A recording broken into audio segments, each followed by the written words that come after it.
자, 이제 윤석열로 가겠습니다. 윤석열로 가는 게 맞다일까요? 추미애로 가는 게 맞을까요? 검찰 개혁으로 가는 게 맞을까요? 세 개 다 맞습니다. 지금 법무부가 한동훈 최측근이라고 할 수 있잖아요. 한동훈 부산고검 차장을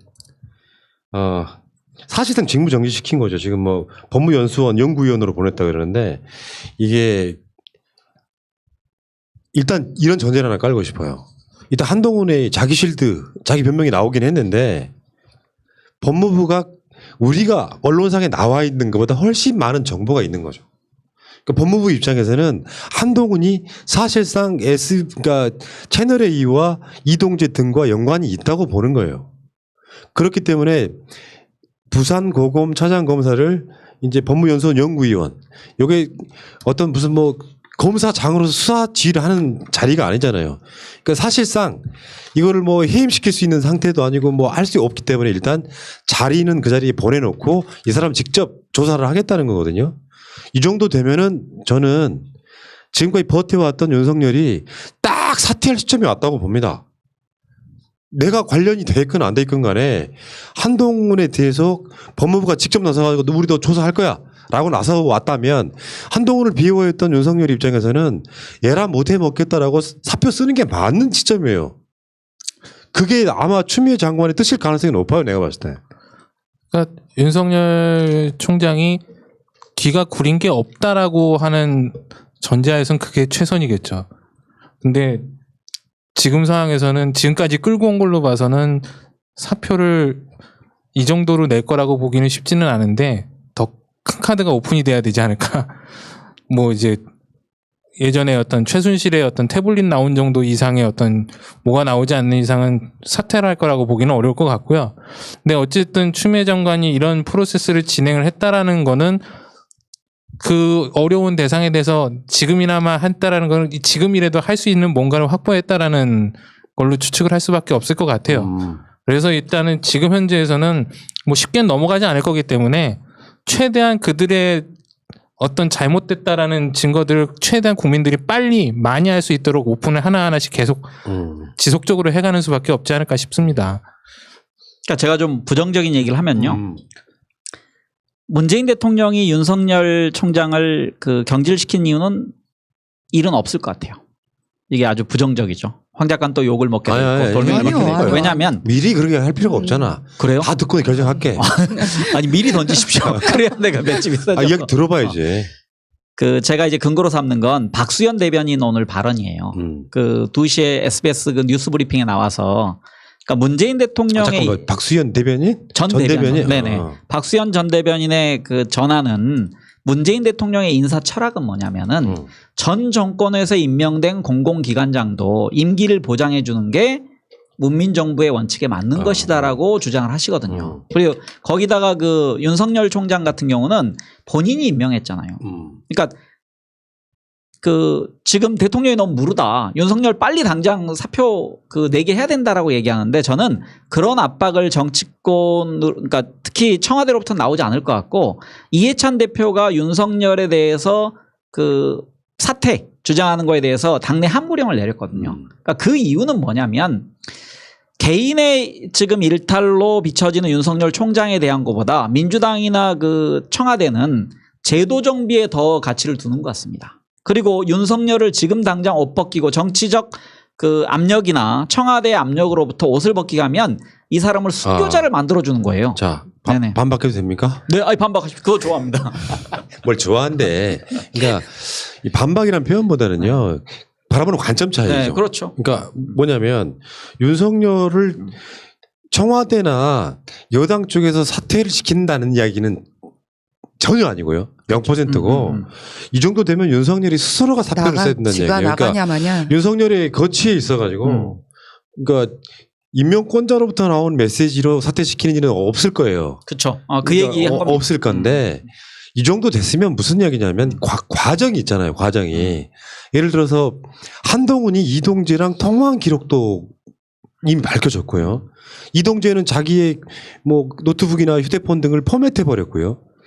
그리고 사실상 이동재 상급자들이었던 채널A 기자들과의 연관성이 다 드러났어요. 근데 지금 채널A 기자가 나를 수사하는 게 좀 부당하다고 생각해 해서 말도 안 되는 이 피의자가 이제 자문단 이런 거를 구성해달라고 하니까 구성을 해줘. 그리고 중앙지검에서는 이동재를 구속하려고 하는데 나 구속시키기만 해봐. 저 구속 안 시키게 하려고 엄청 노력하는 거잖아요. 근데 거기에는 윤석열의 최측근에 연루돼 있단 말이에요. 지금 당장 부산에 가 있긴 하지만 윤석열 하면 떼놓을 수 없는 그 최측근이 아니고요. 최측근인 사람이야. 거의 2인자 얘기 들었던 사람이죠. 네. 그렇다면 이게 어떻게 바라보는 게 정확하냐면 한동훈이라고 하는 사람이 독단적으로 채널A 기자와 그런 걸 모의했을까 하고 하는 어떤 상상을 한번 해봐야 된다고 생각해요. 그러니까 전체적인 흐름에서 보면 유시민 장관이 조국 장관에 관련해서 검찰과 기레기에 난이 있을 때 뭐 김어준 등 유시민 등 해서 그걸 훌륭하게 막아낸 가장 중요한 빅스피커였단 말이야. 근데 그 기세 때문에 여론이 확 뒤집어지질 않고 서로 이렇게 막 부딪히는 어떤 여론의 힘의 균형을 유지했단 말이에요.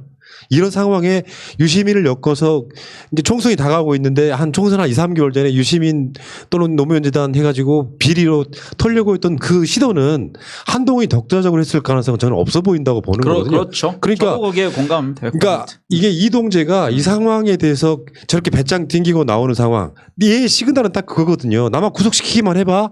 나는 내가 할 수 있는 말 다 할 거야라고 하는 우리한테 보내는 시그널이 아니라 이 한동훈하고 윤석열에게 보내는 시그널이란 말이에요. 이런 상황에서 직접 한동훈을 법무부가 조사하지 않으면 또 그러니까 검찰에 의해서 왜곡될 가능성이 되게 높아지기 때문에 한동훈을 전보시키고 그러니까 이게 전보라는 개념은 이제 직책을 바꿔주는 거죠. 이게 무슨 뭐 좌천 승진 이런 개념은 아니고 직책을 바꿔주면서 사실상 아주 한직에 내려가는 모양새로 해서 조사를 직접 하겠다는 건데 조사를 직접 하겠다는 것보다 전보시킨 게 더 중요한 시그널이라고 봐요. 넌 앞으로 수사권 같은 거 갖지 마 이런 의도에 좀 가깝다고 보는데 이런 상황이면 윤석열이 그 사이에 중립을 지키고 있었다면 저는 윤석열이 사퇴할 필요는 없다고 생각하는데 한동훈을 비호하기 위해서 온갖 수작질을 한 거잖아 지금 뭐 하지 말아야 될 거라고 해야 될 거라고 뭐 또 무슨 인권에 배당하고 했잖아요. 이런 상황에서 법무부가 강제적으로 한동훈을 저렇게 전보시켰다고 하면 윤석열 너 나가는 뜻이에요. 이걸 못 알아차리면 내가 봤을 때 윤석열은 정말 머리 떨어지는 사람이다 이렇게 보는 겁니다. 머리가 떨어지기도 하지만 지금 나가면 더 위험해지기 때문에 윤석열은 지금까지 행보를 보았을 때 절대 나가지 않습니다. 제가 생각하기에는 1년 이상 더 갈 거고요. 윤석열은 지금 상황이 윤 선배 당신의 원칙이 뭐냐 소리를 죽도록 많이 들으면서도 버티는 거 보세요. 이 사람은 지금 어떻게든지 이 문제를 축소시켜서 자기의 죄가 최대한 작은 것처럼 보이게 해놓고 나와야 된다고 생각하고 있어요. 저는 미리 말씀드리면 윤석열 총장 검찰총장 임명을 반대했던 사람입니다. 잘하셨어요. 작년에. 훌륭해. 그때 욕을 많이 먹었지만 저는 반대했던 사람인데 그 이유는 윤석열 총장의 그 당시에 뭐 잘못을 제가 파악해서가 아니고 저는 제도 정비가 선행돼야 된다라고 생각했던 사람이기 때문에 반대했던 거고 저는 윤석열 총장 추미애 장관 먼저 얘기부터 간단히 하겠습니다. 추미애 장관이 지금 법무부 장관으로서 검찰을 통제하는 방법이 두 가지입니다.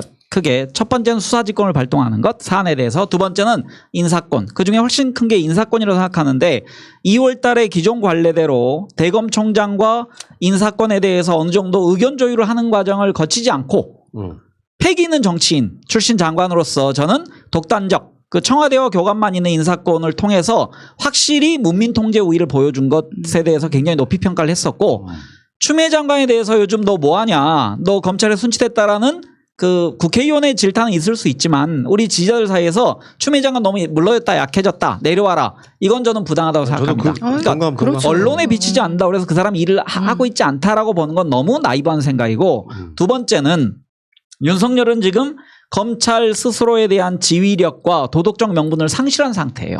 그래서 한동훈 감찰 혹은 수사에 관련돼서 자기가 결정을 못하고 부장회의로 넘기는 그러니까 대검 차장 이하에 자기 참모들 부장회의로 넘기는 그런 꼼수까지 사용했는데 저는 지금 윤석열의 입장을 활용할 필요가 있다고 생각합니다. 그러니까 이렇게 명분 잃은 그리고 발톱을 다 잃은 총장을 세워두고 정권이 원하는 민주당이 원하는 검찰 개혁을 가속화시킬 절호의 찬스일 수 있다. 그러니까 이미 네. 저번 인사를 할 때 윤석열의 의견을 전혀 받지 않았잖아요. 이제 관례에 엇대면서 검찰총장이 주요 직책들에 대해서 법무부 장관한테 이를테면 조폭의 행동대장이 조폭의 바지사장한테 가가지고 이 사람들 임명해 줘요 하면 거의 명단 그대로 넘기면 그러니까 그 인사권을 잃어버린 순간부터 윤석열은 신물총장이라는 말이 나온 거잖아요. 아무리 청성해봐야 윤석열 임기가 어젠가 아마 1년 됐고 딱 그러면 1년 남은 거잖아요. 이런 상황이 되면 윤석열이라고 하는 사람한테 충성하고 뭔가 하려는 사람들은 점점 줄어들 거라고 보는데 이제 한동훈까지 저렇게 되는 상황이라고 하면 이제 저는 윤석열이 어떤 정치적 욕심이 있다거나 그럴 때는요 정권의 탄압 프레임으로 끌고 가면서 자기 스스로가 사퇴하는 게 영리한 짓인데 뭐 장모 수사권도 있고요 자기 측근들 수사도 문제가 있고 그래서 그러니까 구차하게 자기의 그 생명을 연장하고 있다 저는 이렇게 일단 보는 거거든요. 그래요. 이 정도 됐으면 윤석열이 진짜 기존 검찰총장들하고 다른 점이 이런 거거든요. 찌질해요. 그러니까 뭐 결단 있게 벗어 던지고 말고 할 게 아니라 자리 보존하려고 엄청 노력하고 있는 그게 눈에 보이는 상황이잖아요. 어쨌건 지금 뭐 채널의 이동재 기자도 채널 A로부터 이제 해임됐다 이런 이야기도 나오고 있는데 재밌어질 것 같아요. 그러니까 이동재는 구속이 될 것 같고요. 이 상태에서 한동훈은 법무부가 직접 조사하고요. 이러면서 지금 그 연관성이라고 하는 게 사실 폐기됐잖아요. 핸드폰이나 노트북 등이 왜 지웠겠냐고요. 지워야 될 이유는 간단해요. 거기를 들여다보면 안 되니까. 안 되는 게 있는 것들이라고 보시면 뭐 오늘 뭐 한동훈이 도저히 수긍하기 어려운 조치나 어느 곳에서든 공직자로 소임을 다하겠다. 편향되지 않은 공정한 수사가 이루어지기만 한다면 저의 무고함이 곧 확인될 것으로 생각하고 끝까지 진실을 밝히겠다. 근데 편향되지 않은 공정한 수사를 얘가 말할 자격이 있습니까? 조국 장관 등 그러니까 생각해보면. 검찰총장이 될 거라고 거의 확신했던 한동훈이 가장 지금 나락으로 떨어지는 상황이거든요. 그러니까 그 법무부 내 감찰도 받는 상황이고 이미 검찰 수사에서는 피의자로 전환됐다. 검사가 피의자로 전환되는 건 대단히 어려운 일입니다. 그러니까 검사들끼리 자기들끼리 그 자기 식구를 참고인 조사만 해도 이거 난리 날 일인데 피의자로 하물며 전환했다는 거지. 자기 식구를. 피의자라는 얘기는 범죄자로 일단 인정한 거거든요. 검찰 조직 내에서는. 그리고 지금 수사 선상에서 그 제외된 법무부 뭐 법무연수원의 위원으로 가 있다는 얘기는 이 사람은 버렸다는 그냥 거예요. 책상 하나 준 겁니다. 그러니까. 더 이상 이제 검사는 아니다. 너는 그냥 법무부 직원에 불과한 것이다. 그렇지. 그러니까 요건 이렇게 보시면 돼요. 그런 얘기가 있었어요. 윤석열이 한동훈만큼은 임기 끝나고 검찰에 남겨두려고 했던 바로 그 재원인 거거든요. 그러니까 검찰총장까지는 아니더라도 남아있어 자기를 지키실 거 아니에요. 퇴임 이후에도. 근데 사실 한동훈은 이런 정도 상황이 되면 그러니까 법무부의 조치가 단순하게 의혹이 있기 때문에만 이렇게 못합니다. 왜냐하면 이런 상황을 만들어 놓고 한동훈 자체에게 아무것도 안 나오는 상황이 되잖아요. 받는 리스크는 더 크단 말이에요. 그러니까 이런 상황에서는 뭔가 법무부 등이 알고 있는 한동훈의 개입에 대한 거의 7, 80% 이상의 심증이 있기 때문에 가능한 거예요. 정황상으로 보면. 이 정도 되면 저는 다시 말씀드리지만 한동훈에 대한 이런 정보 조치 같은 직접 조사하겠다고 하는 것은 윤석열로 못 믿겠다는데 니들이 하는 조사 같은 걸 못 믿겠다는데 결론적으로 말해서 통제기관인 법무부가 현직 검찰총장한테 너 측근들 관련된 사건 못 믿겠다고 하면 그게 무슨 뜻이겠어요? 벗어나는 다른 신호라니까요. 이 부분에 대해서는 윤석열이 진심으로 자기 인사권자에 대한 A가 있다면 정권에 부담 주지 말고 선거 없을 때 지금 나가주는 게 제일 인간적인 거다. 구질구질하게 장모 지키겠다고 자기 측근들 지키겠다고 남아있는 게 가장 찌질한 거예요. 그러니까 이게 근데 또 재밌는 거는 정상적이라면 지금 관두고 나가는 게 맞는데 좀 아이러니한 건 이 사람에 대해서는 앞으로도 더 욕할 일이 많이 생길 것 같고 더 찌질한 모습을 많이 보여줄 것 같은데 그 여파는 어쨌든 검찰 개혁이 됐든 뭔가 잘못됐던 프로세스들을 다시 찾아주는 기회가 될 거라고 봐요. 알겠습니다. 자, 그 얘기 여기까지 하시고